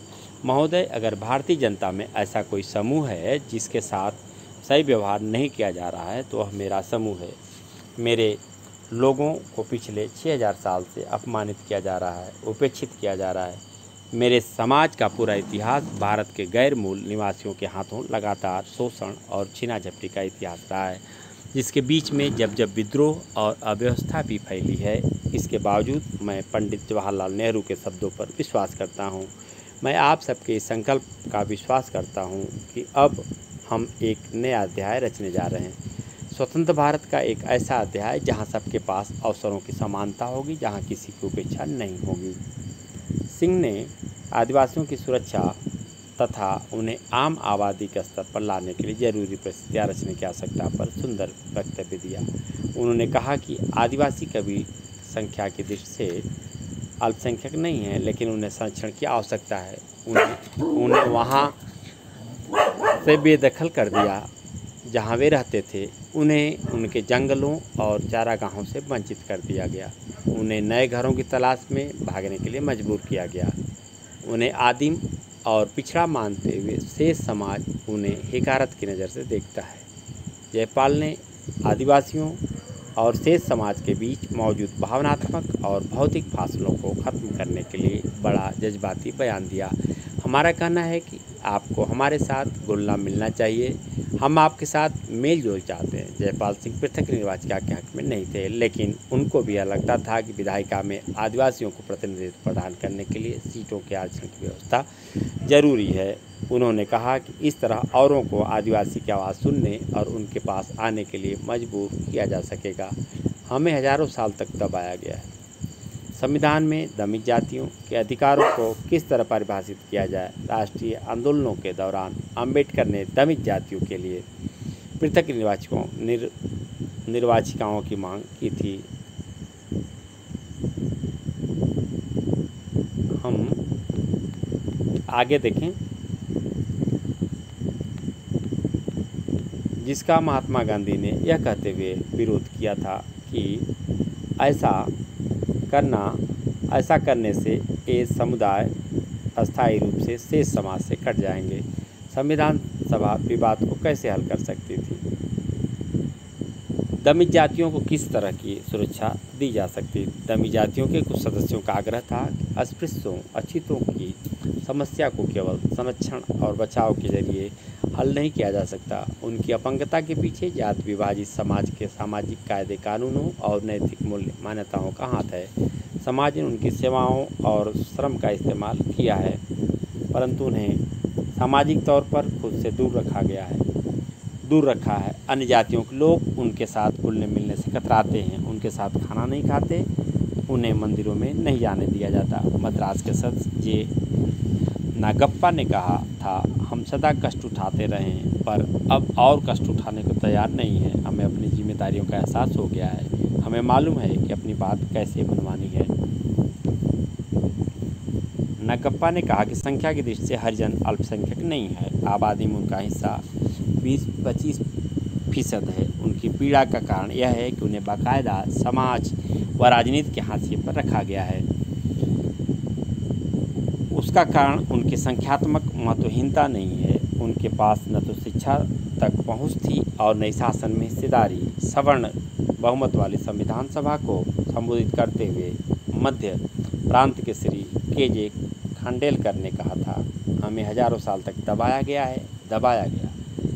इस हद तक दबाया कि हमारे दिमाग, हमारी देह काम नहीं करती और अब हमारा हृदय भी भावशून्य हो चुका है। न ही हम आगे बढ़ने के लायक रह गए हैं। यही हमारी स्थिति है। बंटवारे की हिंसा के बाद अम्बेडकर तक ने पृथक निर्वाचिका की मांग छोड़ दी थी। संविधान सभा ने अंततः यह सुझाव दिया कि अस्पृश्यता का उन्मूलन किया जाए, हिंदू मंदिरों को सभी जातियों के लिए खोल दिया जाए, निचली जातियों को विधायिकाओं और सरकारी नौकरियों में आरक्षण दिया जाए। बहुत सारे लोगों का मानना था कि इससे भी सारी समस्याएं हल नहीं हो पाएंगी। सामाजिक भेदभाव को केवल संवैधानिक कानून पारित करके खत्म नहीं किया जा सकता। समाज की सोच में बदलाव लाना होगा, परंतु लोकतांत्रिक जनता ने इस प्रावधानों का स्वागत किया। हमने विशेषाधिकार कभी नहीं मांगे। बम्बई की हंसा मेहता ने महिलाओं के लिए न्याय की मांग की, आरक्षित सीटों की नहीं और न ही पृथक चुनाव क्षेत्र की। हमने विशेषाधिकार कभी नहीं मांगे। हमने सामाजिक न्याय, आर्थिक न्याय और राजनीतिक न्याय की मांग की है। हमने उस बराबरी की मांग की है जिसके बिना पारस्परिक आदर और समझ नहीं बन सकते, जिसके बिना पुरुष और महिला के बीच वास्तविक सहयोग संभव नहीं है। यह कथन हंसा मेहता का है। चर्चा। आदिवासियों के लिए सुरक्षात्मक उपायों की मांग करते हुए जयपाल सिंह कौन कौन से तर्क देते हैं। राज्य की शक्तियाँ। संविधान सभा में इस बात पर काफ़ी बहस हुई कि केंद्र सरकार और राज्य सरकारों के क्या अधिकार होने चाहिए। जो लोग शक्तिशाली केंद्र के पक्ष में थे उनमें जवाहरलाल नेहरू भी थे। संविधान सभा के अध्यक्ष के नाम लिखे पत्र में उन्होंने कहा था, अब जबकि विभाजन एक हकीकत बन चुका है, एक दुर्बल केंद्रीय शासन की व्यवस्था देश के लिए हानिकारक होगी, क्योंकि ऐसा केंद्र शांति स्थापित करने में, आम सरोकारों के बीच समन्वय स्थापित करने में और अंतर्राष्ट्रीय स्तर पर पूरे देश के लिए आवाज़ उठाने में सक्षम नहीं होगा। संविधान के मसौदे में विषयों की 3 सूचियां बनाई गई थी, केंद्रीय सूची, राज्य सूची और समवर्ती सूची। पहली सूची के विषय केवल केंद्र सरकार के अधीन थे, जबकि दूसरी सूची के विषय केवल राज्य सरकारों के अंतर्गत आते। तीसरी सूची के विषय केंद्र और राज्य दोनों ही साझा जिम्मेदारी थे, परंतु अन्य संघों की तुलना में बहुत ज़्यादा विषयों को केवल केंद्रीय नियंत्रण में रखा गया था। समवर्ती सूची में भी प्रांतों की इच्छाओं की उपेक्षा करते हुए बहुत ज़्यादा विषय रखे गए। खनिज पदार्थों तथा प्रमुख उद्योगों पर भी केंद्र सरकार को ही नियंत्रण दिया गया। अनुच्छेद 356 में गवर्नर की सिफारिश पर केंद्र सरकार को राज्य सरकार के सारे अधिकार अपने हाथ में लेने का अधिकार दिया। संविधान में राजकोषीय संघवाद की भी एक जटिल व्यवस्था बनाई गई। कुछ करों जैसे सीमा शुल्क और कंपनी कर से होने वाले सारे आय केंद्र सरकार के पास रखी गई। कुछ अन्य मामलों में जैसे आय कर और आबकारी शुल्क में होने वाली आय राज्य और केंद्र सरकारों के बीच बांट दी गई तथा अन्य मामलों से होने वाली आय जैसे राज्य स्तरीय शुल्क पूरी तरह से राज्यों को सौंप दी गई। राज्य सरकारों को अपने स्तर पर भी कुछ अधिभार और कर वसूलने का अधिकार दिया गया। उदाहरण के लिए वे जमीन और संपत्ति कर, बिक्री कर तथा बोतलबंद शराब पर अलग से कर वसूल सकते थे। यहाँ पर एक महत्वपूर्ण बात है जो विद्यार्थियों के सामने हम रख दें कि केंद्रीय सूची, राज्य सूची और समवर्ती सूची। केंद्रीय सूची को संघ सूची भी कहते हैं। 3 सूची बनाई गई केंद्र और राज्यों के संबंधों के संदर्भ। यहाँ पर यह बताया गया कि केंद्रीय सूची के संदर्भ में केंद्र सरकार, राज्य सूची के संदर्भ में राज्य सरकार, समवर्ती सूची के संदर्भ में केंद्र सरकार, राज्य सरकार दोनों कानून बना सकते हैं। यहाँ एक महत्वपूर्ण बात हम विद्यार्थियों को बता दें कि समवर्ती सूची पर कानून बनाने का अधिकार केंद्र को भी है और राज्य को है, परंतु राज्य और केंद्र द्वारा बनाए गए कानूनों में किसी प्रकार के मतभेद की स्थिति में केंद्र सरकार द्वारा बनाए गए कानून को ही मान्यता दी जाती है, उसे ही संवैधानिक अधिकार है। केंद्र बिखर जाएगा। राज्यों के अधिकारों की सबसे शक्तिशाली हिमायत मद्रास के सदस्य के संतनम ने पेश की। उन्होंने कहा कि न केवल राज्यों को बल्कि केंद्र को मजबूत बनाने के लिए भी शक्तियों का पुनर्वितरण जरूरी है। यह दलील एक जिद सी बन गई है। तमाम शक्तियां केंद्र को सौंप देने से वह मजबूत हो जाएगा। संतनम ने कहा कि यह गलतफहमी है। अगर केंद्र के पास ज़रूरत से ज़्यादा जिम्मेदारियां होंगी तो वह प्रभावी ढंग से काम नहीं कर पाएगा। उसके कुछ दायित्वों में कमी करने और उसे राज्यों को सौंप देने से केंद्र ज़्यादा मजबूत हो सकता है। जहाँ तक राज्यों का सवाल है, संतनम का मानना था कि शक्तियों का मौजूदा वितरण उनको पंगु बना देगा। राजकोषीय प्रावधान प्रांतों को खोखला कर देगा, क्योंकि भू राजस्व के अलावा ज़्यादातर कर केंद्र सरकार के अधिकार में दे दिए गए हैं। यदि पैसा ही नहीं होगा तो राज्यों में विकास परियोजनाएं कैसे चलेंगी। मैं ऐसा संविधान नहीं चाहता जिसमें इकाई को आकर केंद्र से यह कहना पड़े कि मैं अपने लोगों की शिक्षा व्यवस्था नहीं कर सकता, मैं उन्हें साफ सफाई नहीं दे सकता, मुझे सड़कों में सुधार, उद्योगों की स्थापना के लिए खैरात दे दीजिए। बेहतर होगा कि हम संघीय व्यवस्था को पूरी तरह खत्म कर दें और एकल व्यवस्था यूनिटरी सिस्टम स्थापित करें। संतनम ने कहा कि अगर पर्याप्त जांच पड़ताल किए बिना शक्तियों का प्रस्तावित वितरण लागू किया गया तो हमारा भविष्य अंधकार में पड़ जाएगा। उन्होंने कहा कि कुछ ही सालों में सारे प्रांत केंद्र के विरुद्ध उठ खड़े होंगे। प्रांतों के बहुत सारे दूसरे सदस्य भी इसी तरह की आशंकाओं से परेशान थे। उन्होंने इस बात के लिए जमकर जोर लगाया कि समवर्ती सूची और केंद्रीय सूची में कम से कम विषय को रखा जाए। उड़ीसा के एक सदस्य ने यहाँ तक चेतावनी दे डाली कि संविधान में शक्तियों के बेहिसाब केंद्रीकरण के कारण केंद्र बिखर जाएगा। आज हमें एक शक्तिशाली सरकार की आवश्यकता है। प्रांतों के लिए अधिक शक्तियों की मांग से सभा में तीखी प्रतिक्रियाएं आने लगी। शक्तिशाली केंद्र की जरूरत तो असंख्य अवसरों पर रेखांकित किया जा चुका था। अंबेडकर ने घोषणा की थी कि वह एक शक्तिशाली और एकीकृत केंद्र चाहते हैं। सुनिए 1935 के गवर्नमेंट एक्ट में हमने जो केंद्र बनाया था उससे भी ज़्यादा शक्तिशाली केंद्र। सड़कों पर हो रही जिस हिंसा का कारण देश टुकड़े टुकड़े हो रहा था उसका हवाला देते हुए बहुत सारे सदस्यों ने बार बार यह कहा कि केंद्र की शक्तियों में भारी इजाफा होना चाहिए ताकि वह सांप्रदायिक हिंसा को रोक सके। प्रांतों के लिए अधिक शक्तियों की मांग का जवाब देते हुए गोपाल स्वामी अय्यर ने जोर देकर कहा कि केंद्र ज़्यादा से ज़्यादा मजबूत होना चाहिए। संयुक्त प्रांत के एक सदस्य बालकृष्ण शर्मा ने विस्तार से इस बात पर प्रकाश डाला कि एक शक्तिशाली केंद्र का होना जरूरी है ताकि वह देश के हित में योजना बना सके, उपलब्ध आर्थिक संसाधनों को जुटा सके, एक उचित शासन व्यवस्था स्थापित कर सके और देश को विदेशी आक्रमण से बचा सके। विभाजन के पहले कांग्रेस ने प्रांतों को काफ़ी स्वायत्तता देने पर अपनी सहमति व्यक्त की थी। कुछ हद तक यह मुस्लिम लीग को इस बात का भरोसा दिलाने की कोशिश थी कि जिन प्रांतों में लीग की सरकार बनी है वहां दखलंदाजी नहीं की जाएगी। बंटवारे को देखने के बाद ज़्यादातर राष्ट्रवादियों की राय बदल चुकी थी। उनका कहना था कि अब एक विकेंद्रीकृत संरचना के लिए पहले जैसा राजनीतिक दबाव नहीं बचे हैं। औपनिवेशिक शासन द्वारा थोपी गई एकल व्यवस्था पहले से ही मौजूद थी। उस जमाने में हुई घटनाओं से केंद्रीयतावाद को बढ़ावा मिला, जिसे अब अफरातफरी पर अंकुश लगाने, देश के आर्थिक विकास की योजना बनाने के लिए और भी जरूरी माना जाने लगा। इस प्रकार संविधान में भारतीय संघ के घटक राज्यों के अधिकारों की तुलना में केंद्र के अधिकारों की ओर स्पष्ट झुकाव दिखाई देता है। राष्ट्र की भाषा पर हम चर्चा करें इससे पहले कुछ उन बिंदुओं पर भी चर्चा कर लें। बेहतर देशभक्त कौन? मैसूर के सर ए रामास्वामी मुदालियार ने 21 अगस्त 1947 के बहस में कहा था, शक्तिशाली केंद्र की हिमायत के बहाने दिल को यह तसल्ली देने का कोई फ़ायदा नहीं है कि हम ज़्यादा बड़े देशभक्त हैं और जो इन संसाधनों पर कड़ी नज़र रखना चाहते हैं। उनके भीतर राष्ट्रीय भावना या देशभक्ति का अभाव है।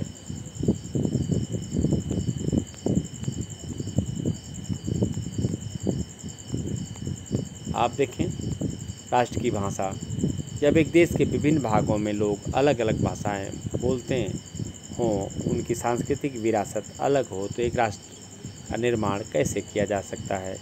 कैसे लोग एक दूसरे की बात सुन सकते हैं या एक दूसरे से जुड़ सकते हैं जबकि वे एक दूसरे की भाषा भी नहीं समझते? संविधान सभा में भाषा के मुद्दे पर कई महीनों तक बहस हुई और कई बार काफ़ी तनातनी पैदा हो गई।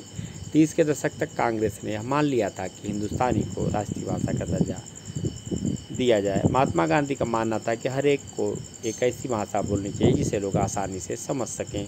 हिंदी और उर्दू के मेल से बनी हिंदुस्तानी भारतीय जनता के बहुत बड़े हिस्से की भाषा थी और यह विविध संस्कृतियों के आदान प्रदान से समृद्ध हुई एक साझी भाषा थी। जैसे जैसे समय बीता, बहुत तरह के स्रोतों से नए नए शब्द और अर्थ इसमें समाते गए। उन्हें विभिन्न क्षेत्रों के बहुत सारे लोग समझने लगे। महात्मा गांधी को लगता था कि यह बहुसांस्कृतिक भाषा विविध समुदायों के बीच संचार की आदर्श भाषा हो सकती है। वह हिंदुओं और मुसलमानों को, उत्तर और दक्षिण के लोगों को एकजुट कर सकती है। लेकिन 19वीं सदी के आखिर से एक भाषा के रूप में हिंदुस्तानी धीरे धीरे बदल रही थी। जैसे जैसे सांप्रदायिक टकराव गहरे होते जा रहे थे, हिंदू और उर्दू एक दूसरे से दूर जा रही थी। एक तरफ तो फारसी और अरबी मूल के सारे शब्दों को हटाकर हिंदी को संस्कृतिनिष्ठ बनाने की कोशिश की जा रही थी। दूसरी तरफ उर्दू लगातार फारसी के नज़दीक होती जा रही थी। नतीजा यह हुआ कि भाषा भी धार्मिक पहचान की राजनीति का हिस्सा बन गई। लेकिन हिंदुस्तानी के साझा चरित्र में महात्मा गांधी की आस्था कम नहीं हुई। राष्ट्रीय भाषा की क्या विशेषताएं होनी चाहिए? अपनी मृत्यु के कुछ माह पहले महात्मा गांधी ने भाषा के प्रश्न पर अपने विचार दोहराते हुए कहा था, यह हिंदुस्तानी न तो संस्कृतनिष्ठ हिंदी होनी चाहिए और न ही फारसी-निष्ठ उर्दू, या दोनों का सुंदर मिश्रण होना चाहिए। उसे विभिन्न क्षेत्रीय भाषाओं से शब्द खुलकर उधार लेने चाहिए। विदेशी भाषाओं के ऐसे शब्द लेने में कोई हर्ज नहीं है जो हमारी राष्ट्रीय भाषा में अच्छी तरह और आसानी से घुल मिल सकते हैं। इस प्रकार हमारी राष्ट्रीय भाषा एक समृद्ध और शक्तिशाली भाषा होनी चाहिए जो मानवीय विचारों और भावनाओं के पूरे समुच्चय को अभिव्यक्ति दे सके। खुद को हिंदी या उर्दू से बांध लेना देशभक्ति की भावना तथा समझदारी के विरुद्ध एक अपराध होगा। हरिजन सेवक 12 अक्टूबर 1947 में यह कथन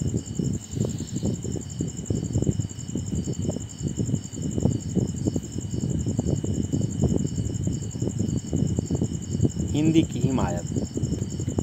संविधान सभा के एक शुरुआती सत्र में संयुक्त प्रांत के कांग्रेसी सदस्य आर.बी. धुलेकर ने इस बात के लिए पुरजोर शब्दों में आवाज़ उठाई थी कि हिंदी को संविधान निर्माण की भाषा के रूप में इस्तेमाल किया जाए। जब किसी ने कहा कि सभा के सभी सदस्य हिंदी नहीं समझते, धुलेकर ने पलटकर कहा कि सदन में जो लोग भारत का संविधान रचने बैठे हैं और हिंदुस्तानी नहीं जानते, वे इस सभा की सदस्यता के पात्र नहीं हैं, उन्हें चले जाना चाहिए। जब इन टिप्पणियों के कारण सभा में हंगामा खड़ा हुआ तो धुलेकर हिंदी में अपना भाषण देते रहे। जवाहरलाल नेहरू रहस्य के चलते आखिरकार सदन में शांति बहाल हुई, लेकिन भाषा का सवाल अगले 3 साल तक बार बार कार्रवाइयों में बाधा डालता रहा और सदस्यों को उत्तेजित करता रहा। तकरीबन 3 साल 12 सितंबर 1947 को राष्ट्र की भाषा सवाल पर धुलेकर के भाषण ने एक बार फिर तूफान खड़ा कर दिया। तब तक संविधान सभा की भाषा समिति अपनी रिपोर्ट पेश कर चुकी थी। समिति ने राष्ट्रीय भाषा के सवाल पर हिंदी के समर्थकों और विरोधियों के बीच पैदा हो गए गतिरोध को तोड़ने के लिए एक फार्मूला विकसित कर लिया था। समिति ने सुझाव दिया था कि देवनागरी लिपि में लिखी हिंदी भारत की राजकीय भाषा होगी, परंतु इस फार्मूले को समिति ने घोषित नहीं किया था। समिति का मानना था कि हिंदी को राष्ट्रभाषा बनाने के लिए हमें धीरे धीरे आगे बढ़ना चाहिए। पहले 15 साल तक सरकारी कामों में अंग्रेजी का इस्तेमाल जारी रहेगा। प्रत्येक प्रांत को अपने कामों के लिए कोई एक क्षेत्रीय भाषा चुनने का अधिकार होगा। संविधान सभा की भाषा समिति ने हिंदी को राष्ट्रभाषा की बजाय राजभाषा कहकर विभिन्न पक्षों की भावनाओं को शांत करने और सर्वस्वीकृत समाधान पेश करने का प्रयास किया था। यहाँ पर फिर से इस बात को हम दोहरा दें प्रिय विद्यार्थियों के लिए, संविधान सभा की भाषा समिति ने हिंदी को राष्ट्रभाषा की बजाय राजभाषा कहकर विभिन्न पक्षों की भावनाओं को शांत करने और सर्वस्वीकृत समाधान पेश करने का प्रयास किया था। धुलेकर बीच बचाव की ऐसी मुद्रा से राजी होने वाले नहीं थे। वे चाहते थे कि हिंदी को राजभाषा नहीं बल्कि राष्ट्रभाषा घोषित किया जाए। उन्होंने ऐसे लोगों की आलोचना की जिन्हें लगता था कि हिंदी को उन पर थोपा जा रहा है। धुलेकर ने ऐसे लोगों का मजाक उड़ाया जो महात्मा गांधी का नाम लेकर हिंदी की बजाय हिंदुस्तानी को राष्ट्रीय भाषा बनाना चाहते थे। महोदय, इस बात पर मेरे से ज़्यादा हर्ष किसी और को नहीं होगा कि हिंदी को देश की राजभाषा घोषित कर दिया गया है। कुछ लोग कहते हैं कि यह हिंदी को एक रियायत दी गई है। मैं कहता हूँ बिल्कुल नहीं, यह एक ऐतिहासिक प्रक्रिया की परिणति है। बहुत सारे सदस्यों को धुलेकर के बात करने के अंदाज से परेशानी हो रही थी। उनके भाषण के दौरान संविधान सभा के अध्यक्ष ने कई बार उन्हें टोककर कहा, इस तरह बात करके मेरे विचार में आप अपनी बात को आगे नहीं बढ़ा पाएंगे। लेकिन धुलेकर ने अपने ही अंदाज में बात जारी रखी। वर्चस्व का भय। धुलेकर के बोलने के बाद मद्रास की सदस्य श्रीमती जी दुर्गाबाई ने इस चर्चा पर अपनी चिंता व्यक्त करते हुए कहा, अध्यक्ष महोदय, अभी हाल तक भारत की राष्ट्रीय भाषा का जो सवाल लगभग सहमत तक पहुंच गया था, अचानक बेहद विवादास्पद मुद्दा बन गया है। चाहे यह सही हुआ हो या गलत, गैर हिंदी भाषी इलाकों के लोगों को यह एहसास कराया जा रहा है कि यह झगड़ा या हिंदी भाषी इलाकों का यह रवैया असल में इस राष्ट्र की साझा संस्कृति पर भारत की अन्य शक्तिशाली भाषाओं के स्वाभाविक प्रभाव को रोकने की लड़ाई है। श्रीमती दुर्गाबाई ने सदन को बताया कि दक्षिण में हिंदी का विरोध बहुत ज़्यादा है। विरोधियों का यह मानना संभवतः सही है कि हिंदी के लिए हो रहा यह प्रचार प्रांतीय भाषाओं की जड़ें खोदने का प्रयास है। इसके बावजूद बहुत सारे अन्य सदस्यों के साथ साथ उन्होंने भी महात्मा गांधी के आह्वान का पालन किया, दक्षिण में हिंदी का प्रचार जारी रखा, विरोध का सामना किया, हिंदी के स्कूल खोले और कक्षाएं चलाई। अब इस सब का क्या नतीजा निकलता है? दुर्गाबाई ने पूछा। सदी के शुरुआती सालों में हमने जिस उत्साह से हिंदी को अपनाया था, मैं उसके विरुद्ध यह आक्रामकता देखकर सकते में हूँ। दुर्गाबाई हिंदुस्तानी को जनता की भाषा स्वीकार कर चुकी थी, मगर अब उस भाषा को बदला जा रहा था। उर्दू तथा अन्य क्षेत्रीय भाषाओं के शब्दों को उससे निकाला जा रहा था। उनका मानना था कि हिंदुस्तानी के समावेशी और साझा स्वरूप को कमज़ोर करने वाले किसी भी कदम से विभिन्न भाषाई समूहों के बीच बेचैनी और भय पैदा होना निश्चित है। जैसे जैसे चर्चा तीखी होती गई, बहुत सारे सदस्यों ने परस्पर समायोजन व सम्मान की आह्वान किया। बम्बई के एक सदस्य श्री शंकर राव देव ने कहा कि कांग्रेसी तथा महात्मा गांधी का अनुयायी होने के नाते वे हिंदुस्तानी को राष्ट्र की भाषा के रूप में स्वीकार कर चुके हैं, परंतु उन्होंने चेतावनी देते हुए कहा कि अगर आप हिंदी के लिए दिल से समर्थन चाहते हैं तो आपको ऐसा कोई कदम नहीं उठाना चाहिए जिससे मेरे भीतर संदेह पैदा हो और मेरी आशंकाओं को बल मिले। मद्रास के श्री T.A. रामलिंगम चेट्टीदार ने इस बात पर जोर दिया कि जो कुछ भी किया जाए एहतियात के साथ किया जाए। यदि आक्रामक होकर काम किया गया तो हिंदी का कोई भला नहीं हो पाएगा। चाहे लोगों के भय निराधार हों, उनको शांत किया जाना चाहिए, वरना लोगों में गहरी कड़वाहट रह जाएगी। उन्होंने कहा कि जब हम साथ रहना चाहते हैं और एक एकीकृत राष्ट्र की स्थापना करना चाहते हैं तो परस्पर समायोजन होना ही चाहिए और लोगों पर चीज़ें थोपने का सवाल नहीं उठना चाहिए। निष्कर्षतः भारतीय संविधान गहन विवादों और परिचर्चाओं से गुजरते हुए बना। उसके कई प्रावधान लेन देन के प्रक्रिया के जरिए बनाए गए थे। उन पर सहमत तब बन पाई जब सदस्यों ने दो विरोधी विचारों के बीच की जमीन तैयार कर ली, परंतु संविधान के एक केंद्रीय अभिलक्षण पर काफ़ी हद तक सहमत थी। यह सहमत प्रत्येक वयस्क भारतीय को मताधिकार देने पड़ती। इसके पीछे एक खास किस्म का भरोसा था जिसके पूर्व उदाहरण अन्य देश के इतिहास में नहीं थी। दूसरे लोकतंत्रों में पूर्ण वयस्क मताधिकार धीरे धीरे कई चरणों से गुजरते हुए लोगों को मिला। संयुक्त राज्य अमेरिका और यूनाइटेड किंगडम जैसे देशों में शुरू में मताधिकार केवल संपत्ति रखने वाले पुरुषों को ही दिया गया, फिर पढ़े लिखे पुरुषों को इस विशेष वर्ग में शामिल किया गया। लंबे व कट संघर्षों के बाद श्रमिक और किसान वर्ग के पुरुषों को मताधिकार मिल पाया। ऐसा अधिकार पाने के लिए महिलाओं को और भी लंबा संघर्ष करना पड़ा। हमारे संविधान का दूसरा महत्वपूर्ण अभिलक्षण था धर्मनिरपेक्षता पर बल। संविधान की प्रस्तावना में धर्मनिरपेक्षता के गुण तो नहीं गाए गए थे, परंतु संविधान और समाज को चलाने के लिए भारतीय संदर्भों में उसके मुख्य अभिलक्षणों का जिक्र आदर्श के रूप में किया गया था। ऐसा मूल अधिकारों की श्रृंखला को रचने के जरिए किया गया। विशेषकर धार्मिक स्वतंत्रता अनुच्छेद 25 से 28, सांस्कृतिक व शैक्षिक अधिकार अनुच्छेद 29-30 एवं समानता के अधिकार अनुच्छेद 14, 16, 17 राज्य ने सभी धर्मों के प्रति समान व्यवहार की गारंटी दी और उन्हें हितैषी संस्थाएं बनाए रखने का अधिकार भी दिया। राज्य ने अपने आप को विभिन्न धार्मिक समुदायों से दूर रखने की कोशिश की और अपने स्कूल व कॉलेजों में अनिवार्य धार्मिक शिक्षा पर रोक लगा दी। सरकार ने रोजगार में धार्मिक भेदभाव को अवैध ठहराया, लेकिन दूसरी ओर धार्मिक समुदाय से जुड़े सामाजिक सुधार कार्यक्रमों के लिए कुछ कानूनी गुंजाइश रखी। इसी तरह से अस्पृश्यता पर कानूनी रोक लग पाई। इसी कारण से व्यक्तिगत एवं पारिवारिक कानूनों में परिवर्तन हो पाए।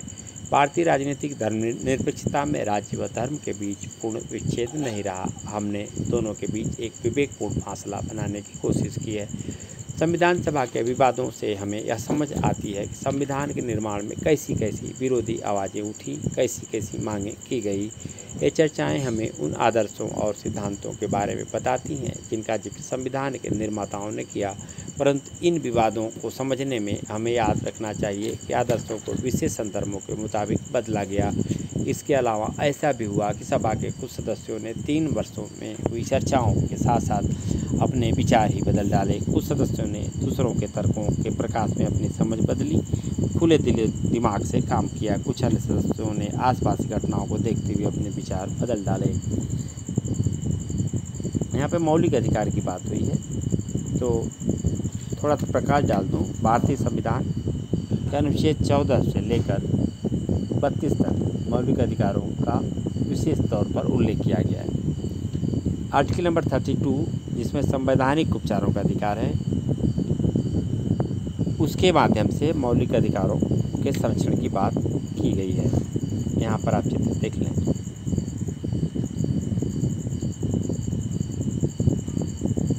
संविधान सौंपते हुए B.R. अम्बेडकर और राजेंद्र प्रसाद एक दूसरे को बधाई देते हुए देख सकते हैं। संविधान सभा के अध्यक्ष राजेंद्र प्रसाद जी, संविधान सभा के प्रारूप समिति के अध्यक्ष डॉक्टर भीमराव अम्बेडकर जी राजेंद्र प्रसाद जी को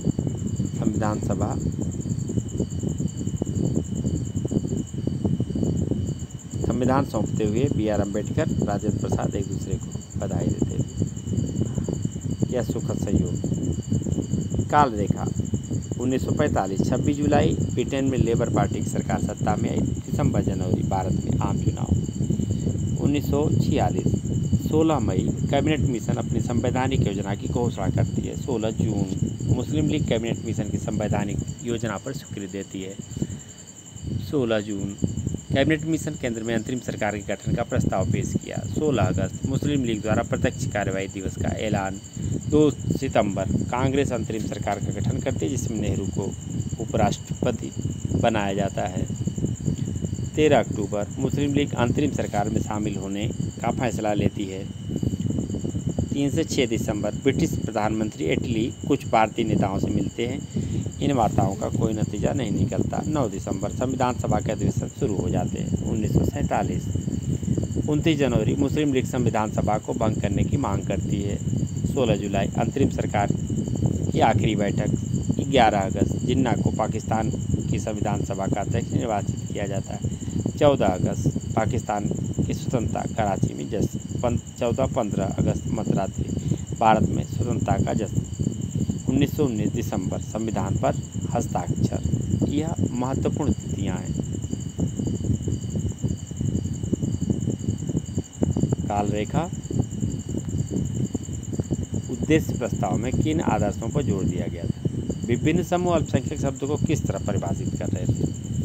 प्रांतों के लिए ज़्यादा शक्तियों के पक्ष में क्या तर्क दिए गए? महात्मा गांधी को ऐसा क्यों लगता था कि हिंदुस्तानी राष्ट्रीय भाषा होनी चाहिए? आगे देखिए आप 250-300 शब्दों में लघु निबंध। वे कौन सी ऐतिहासिक ताकतें थीं जिन्होंने संविधान का स्वरूप तय किया? दमित समूह की सुरक्षा के पक्ष में किए गए विभिन्न दावों पर चर्चा कीजिए।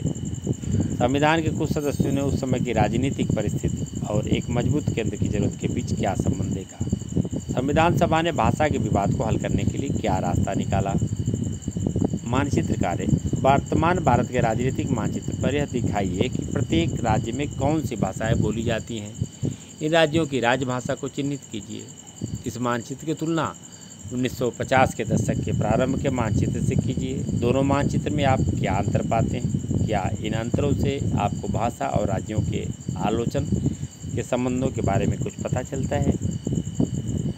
परियोजना कार्य। हाल के वर्षों के किसी एक महत्वपूर्ण संवैधानिक परिवर्तन को चुनिए।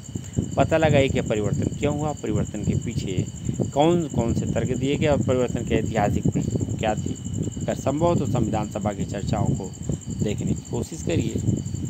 यह पता लगाइए कि मुद्दे पर उस वक्त कैसे चर्चा की गई। अपनी खोज पर संक्षिप्त टिप्पणी लिखिए। यहाँ हम विषय विद्यार्थियों के लिए दे सकते हैं। वर्तमान के लिए CAA नागरिकता संशोधन अधिनियम।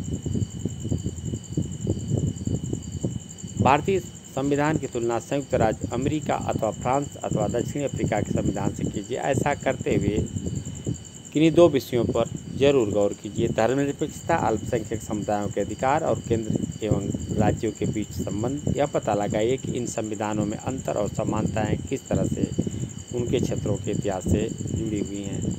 हम आपको और विस्तार से जानने के लिए कुछ पुस्तक ग्रंथों की बात करेंगे। देख लें आप। इनके अध्ययन से और अधिक जानकारी आपको मिलेगी। और इसी के साथ हम आपको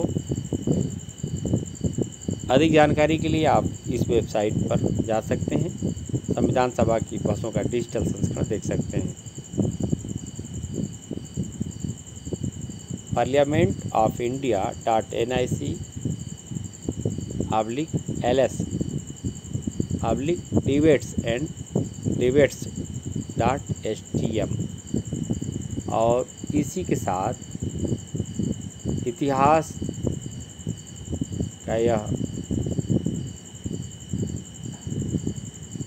कक्षा 12 इतिहास का यह अंतिम चैप्टर पूर्ण होता है और कक्षा 12 के इतिहास के विद्यार्थियों को इसी के साथ हम हार्दिक वंदन अभिनंदन स्वागत करते हैं कि उनका भविष्य उज्जवल हो।